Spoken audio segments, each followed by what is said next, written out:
The second passage in the set is what we're going to summarize now. It is about words in the Oxford English Dictionary and about compilation of dictionaries and so on. The passage was easy to read, and therefore you save a lot of time in reading. And if you're careful, this was the easiest passage in the set. All right, because the language was easy, most of it was easy, and the questions were more or less easy to moderate. All right. The team at the Oxford English Dictionary felt some nervousness about writing the definition of turf. An acronym. Acronym is where you use the first letters of each of the words. So it's a kind of abbreviation for trans exclusionary radical feminist. T for trans, E for exclusionary, R for radical, F for feminist. Just like NASA is an acronym. So a dictionary felt nervous, slightly, not very sure about giving the definition of TERF. What is TERF? It's an acronym for Trans Exclusionary Radical Feminist, which this month has been added to its pages. So, since it's a dictionary, it has to give a definition and the meaning. To a certain extent, it's like any other word, says Fiona Macpherson, a 50-year-old lexicographer from Grangemouth, Stirlingshire, who has worked at the dictionary since 1997. So this is what one of the workers at the dictionary says, that it's like any other word. Turf is like any other word in one way. But it would be disingenuous. It would be wrong. Ingenuous means innocent, naive. It would be wrong or shrewd to say that it is exactly the same. It would be wrong to say it's exactly the same. It's like other words, but in many ways, it's not exactly the same. Why? There seems to be more at stake, more at risk here. You want to be accurate, you want to be neutral, but it's a lot easier to be neutral about a word that is controversial. Now, when you're writing a dictionary and a definition in the dictionary, you want to be correct, accurate, and you also want to be neutral. She says it's very easy, it's easier to be neutral about non-controversial words. Next, the OED has served as a lexical record of the world's most widely spoken language and its culture since it was founded in the mid-19th century. It's a lexical record of English, words used in English. Post-truth was added into, and it tells you how it's a lexical record, what were the words added in different years. The English language evolves at such a pace that the OED lexicographers, the goalposts aren't so much shifting as sprinting away from them.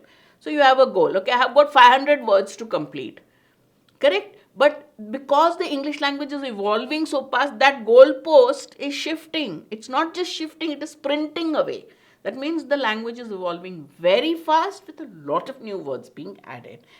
Once a word has gained its place, it may be moved, for example, to be listed as a variant spelling, but it is never taken out. That means the dictionary only expands. So you never take out a word from the dictionary. You may keep it as a variant spelling, but you always, once a word has found a place in the dictionary, it stays. So a dictionary can only grow, it can only go bigger, it can never be shrunk.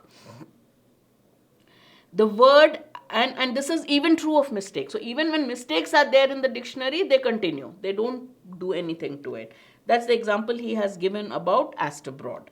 Then he says, nor is the dictionary, Oxford English Dictionary, is not limited to British English. It uses English words which are used in other countries as well, from Singapore to Jamaica, all kinds of world English. If they use Indianisms, they do actually. Quite a few Indian expressions like guru and all have been added. All right, now next. So because it adds and adds, not just British English and from other versions of English also, what happens? The resulting dictionary details some 600,000 words. The most recent print edition, the second published in 1989, fills 20 volumes and sets you back by £862. If you want to buy an Oxford English Dictionary, you have to buy 20 and you want to buy all 20 volumes of it, you have to pay around £862. The initial plan was to complete the third edition by 2005, but 17 years later its editors are only halfway through because there's so many words. They wanted to to publish the next edition by 2005, but their editors are only halfway through. To an outside observer, the scale of the project, its ambition and the granular detail. It's not just ambitious that it has to cover as many words as possible in the ever changing language, also is very detailed, very, very takes care of the granular detail, minute details. Seems almost impossible. So when you think of that, it seems almost impossible. But again, when I put this to Macpherson, she's unfazed. Unfazed means she's not disconcerted, not doesn't lose her composure. What does she say? She says, we are in trouble if the language ends, and not just professionally. She says, we as human beings are in trouble if English ends. And I'm not talking just professionally because I'm working at Oxford English Dictionaries. The English language is huge, so therefore the job we are doing is a big job. The language is humongous, so the job also is big. But I don't find it overwhelming, it's energizing, it's exhilarating.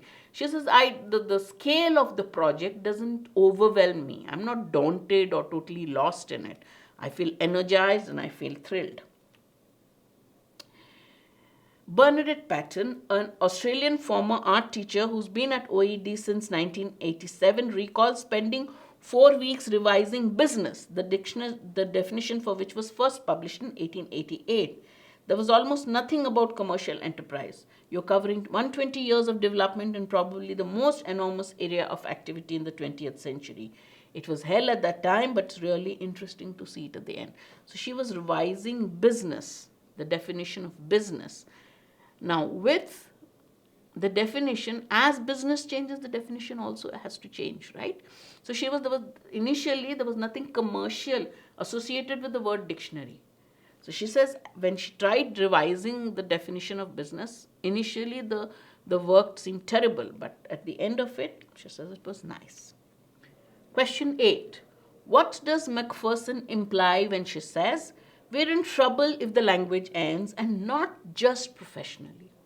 So what not just professionally means, not just people who are involved in the development of the language professionally. Everyone is in trouble. That's what she meant. Not just people whose professions are affected if the language ends, everybody is affected. That's how you interpret it. Look at an option which goes with that meaning. Roughly, that's a shadow answer. The end of the English language would lead to the loss of all jobs of OED lexicographers, maybe, but that would only affect them professionally, not others. So she says not just professionally. A refers to the professional aspect of it, so it cannot be the answer. As the English language is one of the methods of communication, its end would result in difficulty in communication for many human beings. All of us are going to be affected, not just those who are professionally involved with dictionaries and the language as such. Therefore, that's my answer. But I'm going to look at C and D and see if I have a better option. The end of English language would put an end to the ambitious project currently undertaken by OED lexicographers. Again, points to the professional effect, or how it would affect professionals. So not that. The end of language would pain language lovers and bibliophiles.